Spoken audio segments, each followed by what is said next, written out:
Bakit yan ang kinakain mo? Konti lang. Diet. Ha? Diet. Diet ka dyan.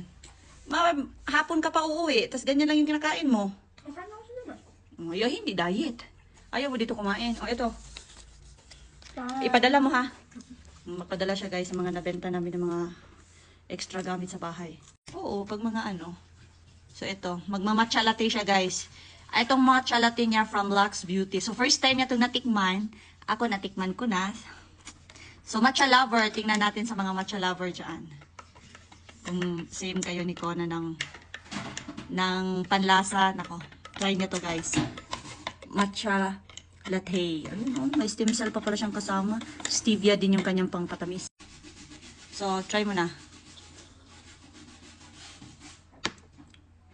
Oh.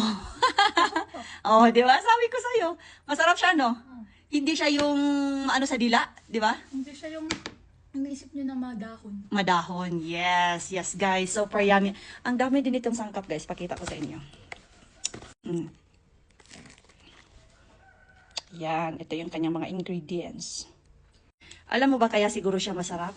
Kasi meron siyang cucumber extract. Kaya siguro anak, ang yummy niya, di ba?